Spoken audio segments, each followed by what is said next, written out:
Right, so we're going to look first of all at the three body types at the red body type. So when I say a red body type, what I mean is a person who weakens to the red acetate. So what we're going to do is we're going to get our patient here, and Jill is going to test them with the red acetate. So what we've got is our patient who we think is probably of medium height, which we'll see in a minute, and is a thinner build, and we'll look at the tail build and the structure of the ribs cage and their fingers and that. So Jill, if she puts the red ones on first of all, and so she's putting the acetate over both eyes first of all, and then she's going to put it over one eye and test and over the other eye, and then that way we can determine whether she's a red or a red something else. So here we've got a classic red, which is excellent. So what we're going to do at this stage is just take it off, and if you just demonstrate with the blue and the green that she doesn't weaken to any of the other colours. Now, if a person weakens to 2 acetates, it would make you suspicious that this person is becoming sensitive with the cones to light of 2 dimensions, which is on the road to what's called macular degeneration. So macular degeneration is when you lose the central vision, and because the cones are being damaged irreversibly. And this we found is usually due to an oxidation or reactive oxygen species free radical reaction in the back of the eye. And what we found is that this is particularly affected by wavelengths in the violet end of the spectrum. Anything from 400 nanometers down, in other words 380, 390, 400, in that end of the violet end of the spectrum is really, really damaging to the retina and particularly the macula of the eye.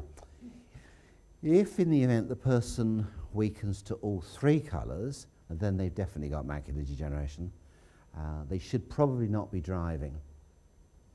A person who weakens to 2 colours should be taking extreme care at this stage to protect their eyes, and should be looking really quite sensibly at blotting paper nutrients, as they call them, to help protect the eyes, like lutein and zeaxanthin.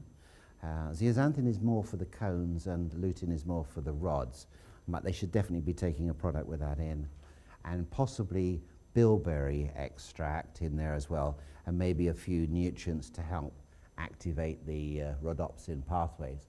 But certainly bilberry, because it's full of anthocyanidins, which are rich in the back of the eye, and lutein and zeaxanthin pigments, because they absorb the violet end of the spectrum.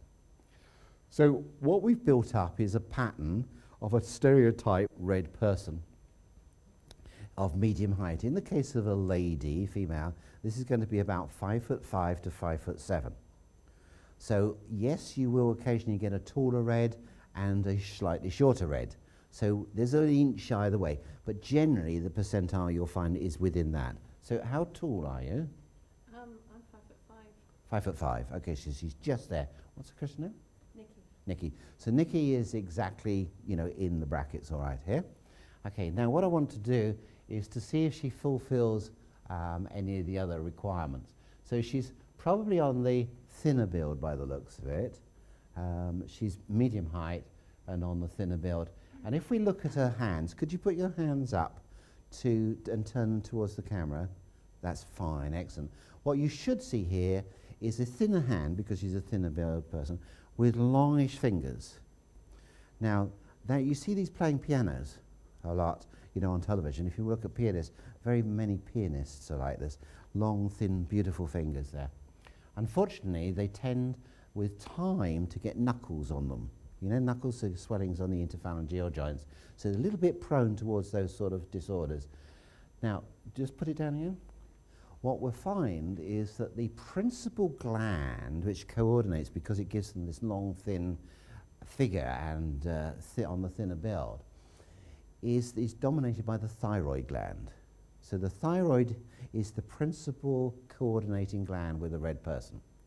So this is what keeps them lean and trim. They have lots of energy. They tend to get up early in the morning and go to bed early.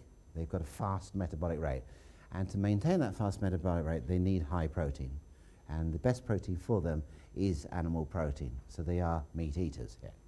So the typical there is the height, the long thin bone features here, The nails are often hard, and the half moons are always very pronounced. In a person with good working thyroid, you see good half moons. In a person as the thyroid begins to slacken off, the half moons disappear. This is one of the things I've observed. And they have a lot of eyebrow hair, often meeting above the nose. I don't know whether this may have been plucked out. They tend to have fine hair. Has she got fine hair? Yes, good. And small white teeth. Is that true? Nice white teeth. Nice white teeth, okay. They have a tendency to arthritis and skin problems, okay. So they need to look after their thyroids. This is the main thing. And so anything which contains iodines in different forms is very good for them. So they like seafood because seafood is rich in iodine, kelp and etc. The thyroid is stimulated by anything that raises blood glucose, and therefore they tend to crave sweety things. Okay, so they've got a bit of a sweet tooth here. So anything that stimulates coffee, chocolate, chocolate, chocolate, chocolate. Now, we're not stressing anything like chocolate, but chocolate. Juices and alcohol. As I said, they're very good drinkers. They love their drink because it makes them feel good. And they do best on an early to bed and early to rise regime, with breakfast being the most important meal of the day. What does Nikki think about that? Breakfast? Well, in recent years, I don't eat breakfast, but I have a really big brunch. I mean, my first meal of the day is later. Yeah. It's the very first thing, but it's not like a light lunch. So she tends to have a brunch rather than a breakfast, a bigger meal there. Generally, they do best on a high protein diet, moderate fat, and low carbohydrate diet. They are natural carnivores. Do you, Nikki? That's exactly me. Yeah. Yeah. Yeah. That's exactly her. Yeah. Okay. If I eat wheat, it's really not great. In fact, I pretty much am grain free most of the time. Okay, so she's saying she's pretty much grain-free with wheat. The microphone. Right, health risks. They should avoid foods that inhibit the thyroid, such as broccoli. Now, they are really lucky in this respect. They do not have to eat broccoli, okay? Because broccoli, you do eat broccoli. Broccoli is poison to them because it contains cyanides which inhibit the thyroid from functioning. And we don't want to inhibit her thyroid. At the moment, she's okay. But in the fullness of time, when the thyroid starts to get a bit sluggish, she can give up the broccoli. Okay. Health risks. Main one is cardiovascular. And this is really quite interesting because I've found this consistently with traveling around the world and testing people with different biological colours, and that all reds have the expression of ApoE4, lipoprotein. Now, ApoE is a lipoprotein which is in the body, which removes cholesterol fragments and certain metals it detoxifies through the liver. Now, we can have ApoE 2, 3, and 4. And 2 and 3 have a certain amount of cysteine in the protein structure. And cysteine is an amino acid which contains sulfur. Okay, if you smell cysteine in eggs, you can smell the sulfur. And sulfur is one of those substances which have 3 valencies. It can have a valency of 2, 4, or 6, okay? Which means it's got arms that can reach out for other commodities. And one of those is toxic metals. Now, unfortunately, the ApoE4 gene expression in this protein, for the gene expression of the protein, there's no cysteine. And the 2 cysteine positions are replaced by arginine. And arginine is a non-sulfur amino acid. So it means that they're not very good detoxifiers and the removal of cholesterol fragments. And unfortunately, red people tend to have this. Now, they also have tendency towards high homocysteine. And because they don't tend to be able to recycle homocysteine round into back into methionine, or to metabolize it on in the cysteine synthase enzyme to make the amino acid cysteine. So they have a tendency to high homocysteine, which is an intermediate metabolic substance which has a tendency towards softening collagen or inhibiting the last pathway of making collagen, which makes them a little bit more vulnerable to collagen diseases or disorders. So that could be burst blood vessels like strokes, etc., cardiovascular problems, and arthritic problems. Okay? That does not mean she's going to develop this, all right? But these are the likelihoods of the outcome over 40, 50, 60 decades, years, as possibilities. What we want to do is intervene here and through epigenetics say, well, this is what her body type indicates. How can we help her? What advice can we give at this stage? So they have a tendency to high levels of homocysteine, have ApoE4 lipoprotein allele, which gives them poor removal of cholesterol fragments and elimination of toxic metals. And the main metal with these people is aluminium, or aluminum, as the Americans say. And the question is, she said, well, I don't have anything aluminium that I'm aware of. So the most common sources of aluminium is aluminium foil, and cooking in aluminium foil is particularly vulnerable for red people. If you're going to cook a chicken or any meat or any food with aluminium foil, put greaseproof paper over the food and then put the aluminium foil on top of that. So the drips of the aluminium will go off the food and not into the food. If you put aluminium foil over the top of the chicken, the heat of the chicken, the steam rises up into the aluminium and bits of the aluminium will drop back into the chicken. How do we know that? Just simply rip off a bit of aluminium foil and put it in a glass of water. Muscle test her with the water first of all. Muscle test her with the aluminium in the water immediately, no problem. Give it 5 minutes and she'll go boom, boom, boom, as the aluminium begins to dissolve, particularly in hot water more than cold water. So you can imagine aluminium, being over a chicken being cooked. That's a good source of it. The other major source for most people is the kettle.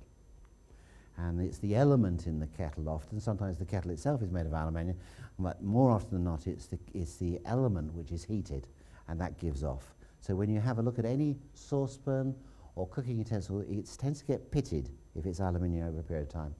Most non-stick pans are aluminium underneath. So once the non-stick has begun to sort of tear apart, the aluminium can be potentially leaked through. Any cooking pot which is not as heavy as it should be, okay, if you're using stainless steel and it's got a nice thick base, maybe for an induction cooker or whatever, and it doesn't feel as heavy as what it should be, the likelihood is that it's got aluminium, particularly in the base.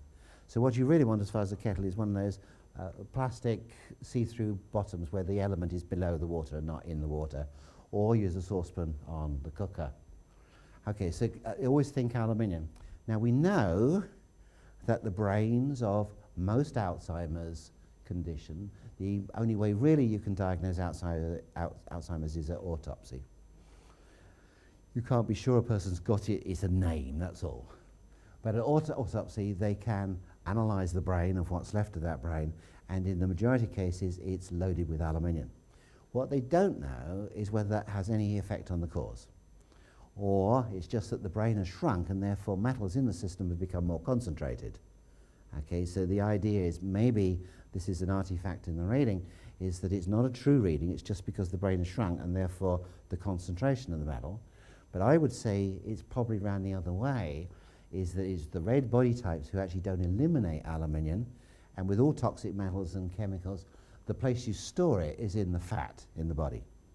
So if you can't eliminate it through the water channels of the kidneys, etc., or the liver, you tend to store it, and the place to store it is in the fat. And there's no fattier place than the brain. The brain is a fatty tumour, as Jeff Bland describes it, a fatty tumour on the spinal cord. Okay, so it's the ideal dumping ground for toxins. So the aluminium may be present anyway in people who've got Alzheimer's, or maybe not, or maybe it's just related to the body type, or maybe nothing to do with it. We don't know. They found the same in breast tissue with DDT. They found high concentration of DDT in all breast tumours. But then they said, there's a high concentration of DDT in all of us because it's non-degradable. It's just where do you put it? And if you haven't got a breast tumour, you may never know that you've put it in your breasts. Okay, so we don't know for sure. But the ApoE4 has a propensity, or it leads towards a propensity to convert glucose more into triglycerides. So that means that you can increase your triglyceride content higher than what is out, and cholesterol as the thyroids become more hypoactive. So the speed of our metabolism, or the rate of spinning of the Krebs cycle, is dependent upon the thyroid hormones.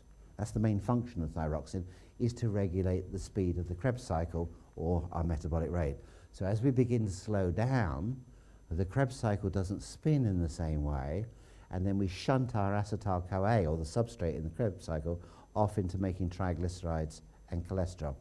So hypothyroid conditions tend to increase cholesterol. So one of the major reasons why people have high cholesterol is their thyroids aren't working properly. They're gaining weight, their metabolism is slowing down. So think iodine in these people.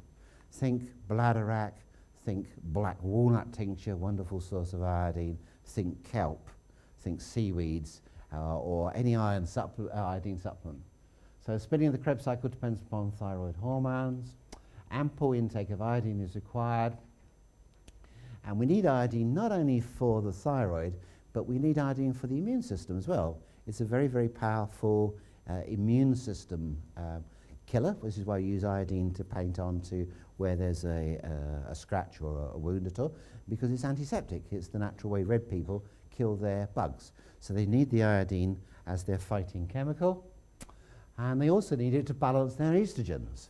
So the estradiol-estrone ratio, which are E1 and E2, as far as the estrogens, to the E3 or estriol ratio is balanced by iodine. So the red person, therefore, can potentially get thyroid problems, but they can also get estrogen gonadal type problems. So they can gain weight in an estrogen pattern as well as in a thyroid pattern. They are generally intolerant to wheat. Now, this is interesting because it's not gluten. Maybe they're gluten sensitive, maybe not. But it's to the lectin, or the glycoprotein on the bran. Now, when I was a red, I found this all the time. I found I could tolerate pasta, I could tolerate pizza, I could tolerate white bread. But as soon as I had any brown bread or wholemeal bread, 20 minutes I'd be, almost falling asleep and heavy and tired. And this was awful, really, because you go to a restaurant. In fact, we were dining here last night, and the same thing. The waitress came round with the bread and said, "Would you like a roll with it?" And you say yes, and you say, brown or white. And of course you think, I'm a healthcare practitioner, and I'm saying I'd like a white one, you see. And I wonder what the waitress is saying. Silly idiot having white bread and things. White bread is wonderful, okay? There's no bran in that, and there's no wheat germ. So therefore there's no wheat germ oil that can go rancid in white bread because it's all removed. It's got nothing in it apart from starch, okay? Which is terrible in one way because you don't get any of the vitamin Bs or the oils, okay? But it's great on the other hand because most bread, wholemeal bread, the oils have gone rancid because the flour was milled many, many months before it's ever made up. And it's full of the lectin, the glycoprotein, which is what irritates particularly red people. So if you're a red person, you'll say the same thing. I can tolerate white, but give me grain as far as a wholemeal, which is what you should do. As such, you hear very good. And that's great stuff for greens and great stuff for blues. But for reds, they just fall asleep in no time at all. So it's not good in that way. So beware of whole wheat flour. This is probably due to both the reaction of the lectin bran and rancid fatty acids. Now, emotionally, they tend to have unconscious emotions. This is emotions that they're not aware of, because it's unconscious, of not feeling lovable. Okay? And we'll discuss that in detail later on.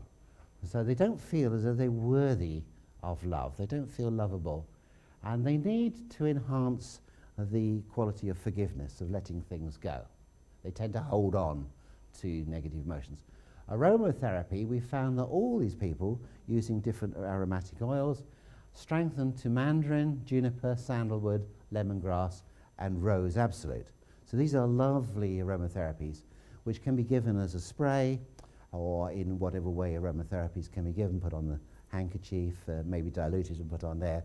A drop or a spray on the pillow is a good way as well. So they inhale. These are the aromatherapies which give the good vibes to red people.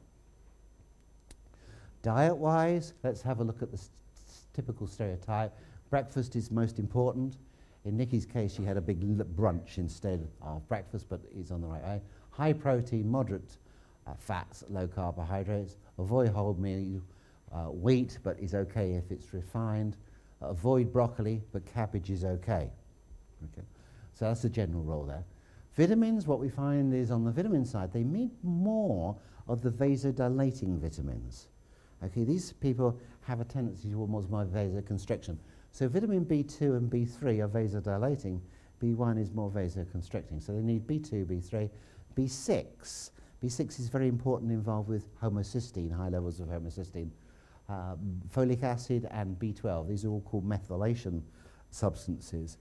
Methylcobalamin, folic acid, B6 are all involved with metabolizing homocysteine. Choline and inositol, again, are lipotrophic factors which help us to break down cholesterol and triglycerides. They need lots of vitamin C, again, to protect the collagen and against homocysteine. Iodine goes without saying, as I say, in many different forms: black walnut tincture, bladderwrack, kelp, iodine, iodides. They need magnesium, as do most of the population. So they're no great, but they certainly need magnesium. Manganese to help strengthen up the ligaments. Molybdenum, which generally is to get rid of fungal toxins in there. Selenium, which is it does help and as an antioxidant, but again it helps to get the thyroid to work to convert T4 thyroxine into the active T3. Silica, which is a substance which is very important in the joints, particularly in the cartilage, because they have this tendency towards arthritis. And zinc, which we'll find is common to all three body types, because zinc is important for DNA repair. So they should take a multiple. If their health is good, they should take a multiple that contains those nutrients. Now, every single person that weakens to the red will strengthen to those nutrients. Okay, so this is the amazing. Even if they've got no major issues, they tend to strengthen against the red acetate. So as far as their constitution, when they weaken to the red acetate, you'll find that they'll strengthen to that group of substances. Now, there are fatty acids also. Okay, we looked at vitamins and minerals. The main fatty acids that they like are flaxseed, which is predominantly omega-3 alpha-linoleic acid, olive oil. They like olive oil. The omega-9 oleic they take up. Hemp seed oil, which is a nice blend of all three, omega-3, 6 and 9, and pumpkin seed oil, which again is about 10% omega-3. Lovely oil, beautiful oil. These oils must be organic. It goes without saying, because all oils are sprayed otherwise, and they have chemicals like hexane used in their extraction process. They must be cold pressed so they're not heated in the process. And generally oils should be taken with the evening meal. Okay, we don't produce lipase at breakfast time, which is why a fatty breakfast will just sit there. We produce some at lunchtime, but we produce most lipase in the evening meal at circulation sex time, which is between 7 and 9. So 7 and 9 is the optimal time to have the evening meal. So, which of the oils, culinary oils, question here, should a red person cook with? And obviously they should not cook with any of those. Because if you cook with any of these oils, you turn them into trans fats and oxidize them. A red person can cook with any oil, but not those four, right? Because they will take those up into their cell membrane structure in a trans or oxidized form, and you don't want that to occur. So what we want is something which is pretty inert. Now, Jill, being a red, shouldn't cook with olive oil. So, as we'll see with a green person, olive oil is fine to cook with. Olive oil is not an oil that I would take up personally. So we have to compromise. We can't cook with olive oil, although I can when I'm on my own. So we use sunflower, which is pretty useless for everybody. Okay? So if you get an organic cold-pressed sunflower and use that for cooking, it's what I call a neutral oil. Anybody can use that for cooking because nobody takes it up at all. I haven't met really anybody hardly who ever strengthens the sunflower seed oil. But a red person will strengthen to flax, olive, hemp and pumpkin, so they need to be able to look after those oils. They need the fatty acids in there to incorporate in their cell membranes, but don't cook with them. Herbs and spices to help them detoxify and improve. Herbs, coriander, oregano, rosemary, again a good source of iodine, and black walnut, again excellent source.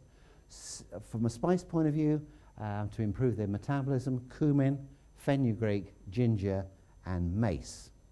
So maybe a combination of these as a capsule or as a pinch in food, or we make them as tinctures where you can actually have them as a tea. Is a very good combination for a red person. So they can be used as a tea in hot water, or as a powder, pinch, or as a capsule. So lastly, with the red person, let's have a look at the weight gain when the thyroid begins to decrease. It's due to the decreased thyroid hormone, generalized fatty deposition all over, but interestingly not the forearms and the lower legs. So the weight gain with a typical thyroid is like the picture of a person with myxedema. The face gets bigger, the neck gets bigger. So they've got a big sort of head, face, neck. Big shoulders, bigger trunk here, thighs big, but the lower legs remain the same size, as do the lower forearms. Okay, so this is the type of weight gain pattern of a thyroid as it begins to fade out. So here you see the bigger face, neck, shoulders, etc., but the forearms and the lower legs remain consistent. Okay. So that is our typical person who's a red.